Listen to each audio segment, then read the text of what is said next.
Le petit lapin qui s'ennuyait.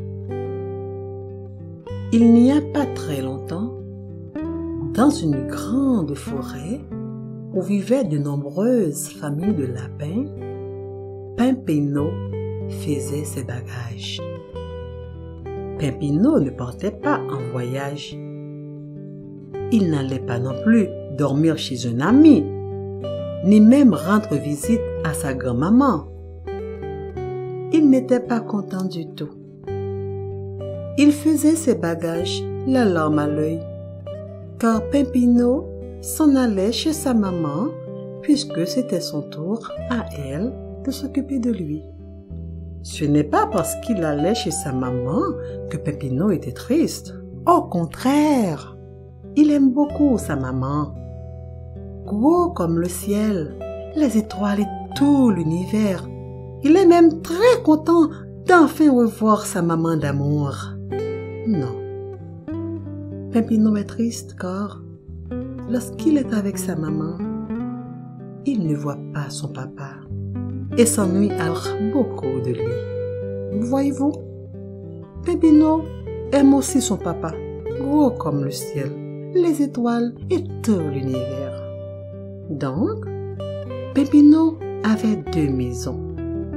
Une à un bout de la forêt et l'autre complètement à l'autre bout. Il avait deux chambres, deux lits, deux coffres à jouer, mais jamais ses deux parents dans la même maison. Il ne comprenait pas pourquoi son papa et sa maman l'aimaient beaucoup, lui, mais ne s'aimaient pas eux, alors que lui les aimait énormément tous les deux. Il ne comprenait pas non plus comment la joie et la peine pouvaient être toutes mélangées dans son cœur.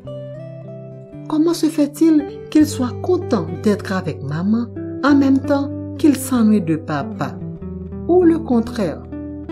Finalement, Pimpinot n'était pas capable d'être complètement juste content et se demandait qu'est-ce qu'il avait fait de méchant pour que ses parents ne s'aiment plus.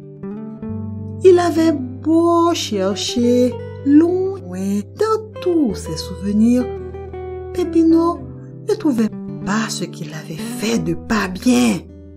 Il se dit alors que ce doit être parce qu'il était juste un méchant petit lapin qui a pris pour lui tout seul tout l'amour qu'ont ses parents. Donc, il n'en restait plus pour qu'ils s'aiment, eux. Cette pensée lui a fait tellement de peine qu'il se mit à pleurer. Il pleurait si fort que son papa l'a entendu.